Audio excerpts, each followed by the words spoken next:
제가 추구하는 국제결혼은 이렇습니다. 반드시 서로가 어떤 사람인지 충분한 시간을 갖고 겪어봐야 합니다. 좋은 일, 나쁜 일 같이 겪어가면서 서로에 대해서 알아야 하고, 서로가 어떤 사람인지도 모르는데 단순히 겉만 보고 결혼을 결정한다는 건 그건 자기 인생을 자기 스스로 지옥으로 만드는 거죠. 구독, 좋아요, 응원 댓글 감사합니다. 이번에는 제 영상을 최근 거부터 보신 분들을 위한 영상이에요. 제 첫 영상부터 봐주신 분들은 제가 지금 이 채널을 왜 운영하는지, 지금까지 어떤 행보를 걸어왔는지 잘 아시겠지만, 영상이 조금씩 쌓이다 보니까 최근 영상부터 보신 분들은 제가 이 채널을 운영하고 있는 이유와 제가 지금 어떤 생각을 갖고 어떤 행보를 걸어왔는지 잘 모르실 것 같아서 간단하게 소개를 해보는 시간을 가질까 합니다. 첫 시작은 그냥 제가 친구랑 결혼에 대한 고민을 나누다가 국제결혼이라는 게 있었지 하면서 관심을 갖게 됐어요. 제 나이가 40대 후반이고 미혼이거든요. 내가 지금 다른 데 신경 쓸 때가 아니라 결혼이라는 거에 전념을 해야 되겠다라는 생각이 들어서 인터넷 뒤지면서 정보 습득을 많이 했어요. 그러면서 국제결혼업체라는 곳을 알게 됐는데, 영상을 가만히 보고 있는데 뭔가 이상하다라는 생각이 들더라고요. 약혼을 해야만이 신부하고 합방을 할 수 있고, 그리고 합방을 하던 두 사람이서 진짜 제대로 된 연애를 할 수 있고. 논리가 좀 이상한데? 처음부터 무슨 여행이고 합방이야. 남자 입장에서는 혹할 수도 있는데, 내가 만약에 베트남 여자다, 누군지도 모르는 사람이랑 합방을 한다? 그 여자가 더 이상한 거 아닌가?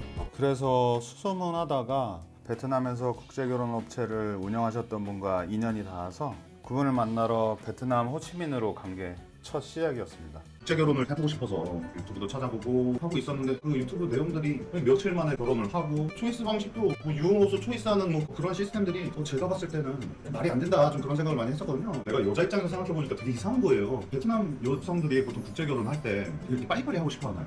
일반적인 직장을 다니는 사람이나 대학생들한테 내가 내일 2천만 원 줄 테니까 내일 나랑 신혼여행 갈래? 그러면 다 좋아해야 되겠지. 근데 만약에 그러면 싸대기를 맞을 수 있어. 일반 사람들은 절대 그런 걸 안 합니다. 베트남뿐만 아니라 다 똑같아요. 국제결혼 업체들의 놀라운 현실들을 알게 돼서 너무 충격이었어요.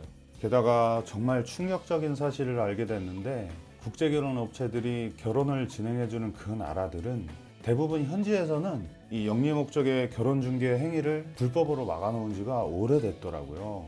한국에 국제결혼 업체로 등록이 돼 있다고 해서 그게 현지에서까지 합법은 아니었습니다. 그동안 많은 한국 사람들이 자기도 모르는 사이에 그런 불법 행위에 동조하고 있었던 거예요. 라오스 같은 나라들도 다 중개, 행위, 억지로는 다 불법으로 막아놓은 지가 오래됐거든요. 뭐 당연히 불법이고, 우리가 결혼하러 가는 나라들은 다 불법이에요. 억지로 그 나라에서 국제 결혼을 합법적으로 할 수 있는 건 영리 목적으로 하면 안 되는 거예요. 우리나라에 등록이 돼 있다고 해도 가입비를 받고 소mon비를 받고 해서 맞선 자리에서 여자를 구해서 다시 한국 남자한테 영리를 취해서 그렇게 하는 행위는 현재는 합법인 나라가 거의 없는 걸로 저는 알고 있고, GPT에 간단하게 검색을 해봤습니다. 그래서 좀 더 알아보러 다니기로 했습니다. 요즘 한창 열풍이라는 일본 국제결혼의 현실을 듣기 위해서 친구를 찾아갔는데요. 우리가 생각하는 거랑은 많이 다르더라고요. 남자 나이가 40이다, 특별히 잘생기고 특별히 재산이 많지 않은 게 평범한 분들은 두세 살 차이도 힘들다고 하지만 그게 현실이에요. 현지에 가서 쓰는 경비 같은 것도 따로 나중에 해야 되고, 국내 그런 결혼정보회사처럼 소개만 시켜주는 그 비용이라는데, 결혼하는 비용 같은 거는 또 절대 싸지 않다. 그런 것들을 생각하면 내가 나이가 많고 경제적으로 힘들면 일본은 오히려 안 맞을 수 있어. 일본 여자는 문화 차이가 없을 줄 알고 결혼한 사람들이 대부분 이혼을 해. 그리고 거소만 하는데도 비용이 엄청 많이 들어요. 월세 시작하더라도 같이 벌어서 잘 살고 싶어요 하는 여자가 진짜 있어, 일본에. 근데 그 남자가 나이도 좀 버려야 되고 거기에도 되게 설레야 되고, 그래야 그 마음도 생기는 거겠지. 일본 여자가 아무한테나 그러는 건 아닌 거란 말이야. 생활비는 얼마 정도 주냐, 한 달에? 500 이상 정도. 라오스 업체에도 많이들 가시는 것 같아서 라오스도 한번 가봤습니다. 그 말로만 듣던 박순물. 라오스 업체는 어떤 식으로 운영되는지 그 현실을 듣고 또 한번 충격이었습니다. 커미션을 주면서 여성분들도 그런 쪽을 통해서 알아보거나 그래도 브로커가 있으니까 그런 루트를 통해서 하고 있어요. 라오스 여성분들은 어때요? 좋게 말하면 순수, 나쁘게 말하면 생각이 없다? 여긴 아직도 시골 가면 아빠가 딸의 처녀성을 돈 받고 팔아요. 16, 막 15 이런, 지금도 라오스 같은 그런 집안에서 자란 여자들이 무슨 교육이 됩니까? 성에 대한 개념도 약할 수 있겠네요. 그러다가 어떤 한 분을 만나면서 새로운 세상을 봤어요. 주변에 친한 여성분들 중에 국제결혼에 관심이 있는 분들을 연결해 주시는 분인데 업체처럼 누군지도 모르는 여자랑 일단 결혼부터 하고 보는 그런 비상식적인 방식이 아니라 서로 자연스럽게 만나서 연애 기간을 통해서 서로에 대해서 알아가는 시간을 갖고 그런 과정을 통해서 서로 간에 확신이 섰을 때 결혼에 이를 수 있는 뭐 이런 방법으로 진행을 해주시더라고요. 성우기 같은 거 속성 결혼 이런 걸 안 하고 일본 스타일이나 한국 스타일처럼 만났다 싶어 서로 좋으면 자유 연애부터 하는 시스템을 원하기 때문에. 속성 결혼 사업이 그걸 하시면 돈이 엄청 될 텐데 왜 그쪽은 안 하셨어요? 근데 제가 갖고 괜찮다고 생각하는 사람들은 속성 결혼을 원하는 여성 한 명도 없어요. 어떻게 결혼을 한두 달 만에 하냐 그런 반문을 던지죠. 우리나라 국제 결혼 시장이 너무 위험하다. 너무 사람들의 인식이 잘못됐구나. 연애를 먼저 하다가 내가 정 이게 감당이 안 되면 결혼 전에 헤어지는 게 저는 맞다고 보는 거예요. 단기간에 결혼해서 거의 전 재산을 쓰고 서로 이혼하느라 알병되고 사는 사람들이 너무 많잖아요. 일반 사람들은 절대 우리가 아는 그런 생각의 결혼을 원하지 않고요. 오히려 보수적이고 외국인에 대해서 좀 경계심도 많고 그런 게 실제지 너무 유튜브 영상을 믿으면은 실제랑 우리가 많이 나요. 싸우기도 해봐야 되고요. 서로 안 좋은 것도 봐야 돼요. 그때 사람의 감정이 나오지 않습니다. 직장 생활을 하면서는 시간의 제약이 너무 커서 많은 분들을 위해서 제가 더 많은 곳을 다니면서 더 많은 정보를 제공하고 싶다라는 마음이 생겼거든요. 물론 제가 결혼을 제대로 잘 하고 싶은 이유가 제일 크기도 하고요.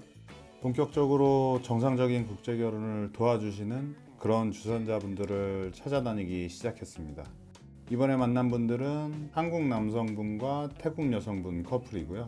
현재 태국에서 연애하시면서 결혼을 준비 중이시고 주변에 친하신 태국 여성분들을 연결도 해주시더라고요. 이분들을 시작으로 저는 앞으로 첫 자리까지만 만들어주시고 남녀가 서로 더 만나보고 싶으면 그 이후부터는 자유연애로 들어가는 그런 곳들만 찾아다니기로 했습니다. 금전적으로도 좀 훨씬 부담이 덜하고 업체식 이런 속성 결혼은 좀 많이 위험해 보여서 제가 이쪽으로 먼저 도전을 했었고요. 태국 남자분이랑 연애하시는 건 어떠세요? 잘해주시나요? 오빠는 나한테 잘했었어. 오빠 있어도 그 안전 느낌이요. 지금은 좋아요. 제가 더 좋아하거든요. 아 지금 뭐 하시는 거예요 지금 여기서? 내가 더 좋아하잖아. 근데 거기 통해서 하면은 그 얼굴 한두 번밖에 안 보고 결혼하고 또 신혼여행 가고 이런 방식이에요. 그렇게 해도 돼요? 그렇게 바로 조금 만나서 같이 결혼하고 안 될 것 같은데 차이 안 나자 하면 어떡해? 그거 사랑이야? 우리 친구들이도 놀랬어.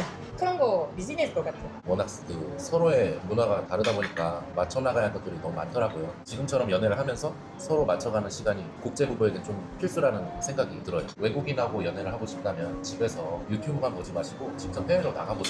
연애를 하다 보면 당연히 만나고 헤어지는 과정이 있을 수밖에 없는 거니까 그런 거 좀 겁내지 마시고 일단 시작을 해야 누구를 만나든 헤어지든 할 수 있는 거잖아요. 그래서 모든 분들이 용기 내서 꼭 도전해 보셨으면 좋겠습니다. 그리고 하지만 이분들처럼 다 좋은 분들만 있는 건 아니더라고요.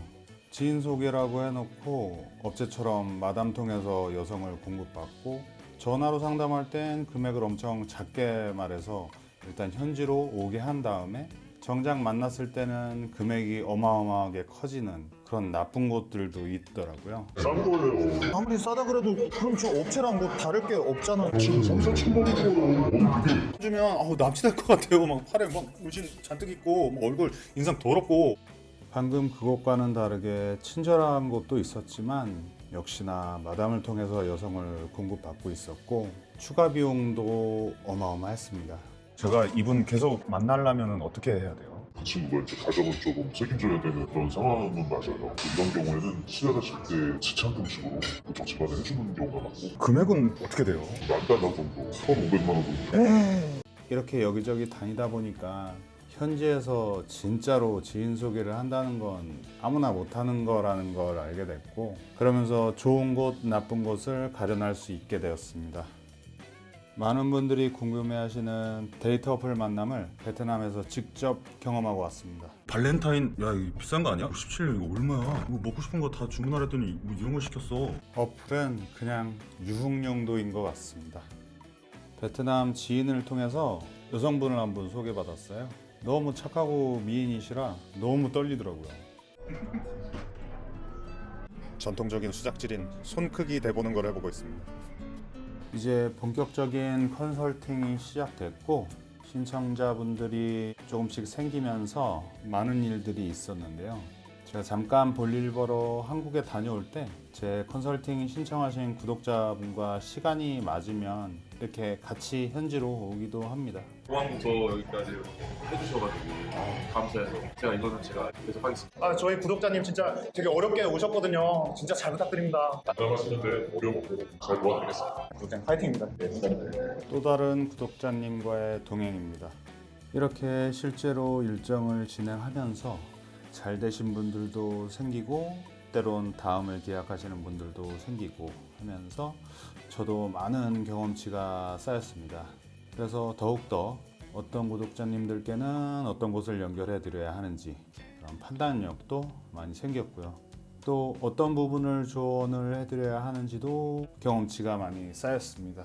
우리는 아저씨야 그냥 그 당사자들, 연예인들, 차은우, BTS 이런 애들만 해당되는 거지. 우리가 차은우가 아니고 BTS가 아닌데. 또 제 채널 컨설팅을 이제 첫 번째로 신청하신 분이 이곳에 계시다고 하네요. 여성분이 엄청 자상하시네요.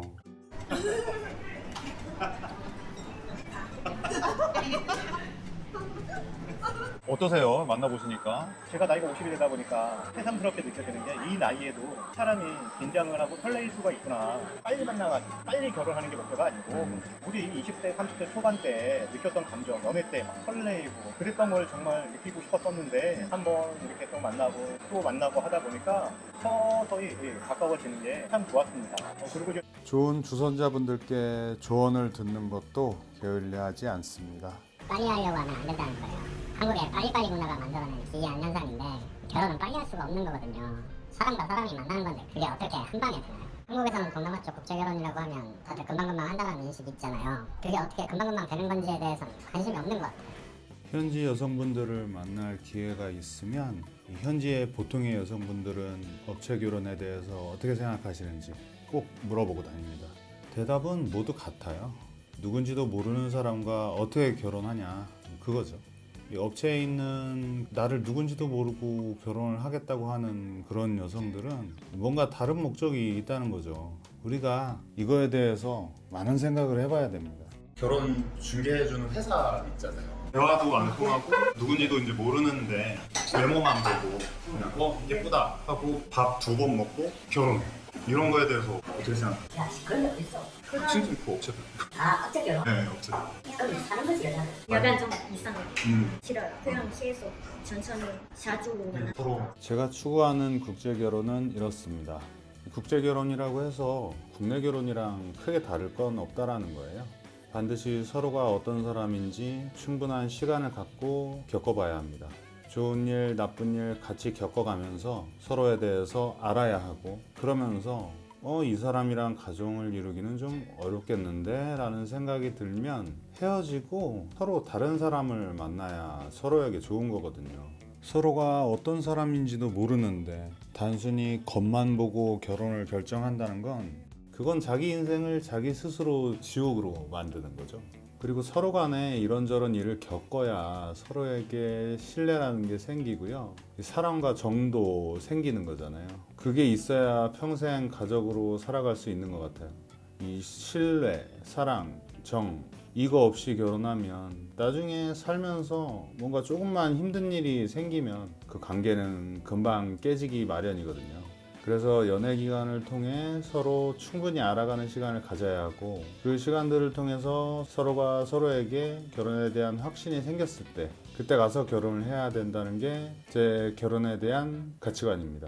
신청해 주신 분들의 그런 모든 상황을 다 고려해서 거기에 좀 더 유리한 그런 시스템들을 소개시켜 드릴 수 있을 것 같습니다. 정말 진지하게 국제결혼을 도전해보고 싶다 하시는 분들이 계시다면 영상 설명란에 제 카카오톡 아이디 적어놨습니다. 다음 영상으로 찾아뵙겠습니다. 감사합니다. 예고편 돈을 그냥 같이 쓰니까 너 부모님 포함이라고 지금 내 돈 쓰고 있잖아. 내가 한번 해볼까? 내가 그 비자 한번 안 내볼게. 내가 부모님 한번 모르게 한번 해볼게. 그게 되나 보자 한번. 저건 뭐냐면 전형적인 찌질한 사람, 하남자. 그러다 보니까 밖에서 누구 다른 남자랑 있거나 이러면 진짜 미안한 얘기지만 조토질상인데 국경을 넘어온 거잖아요. 남자를 보고 국가적인 방식이다. 네, 저 그렇게 생각이 들었어요.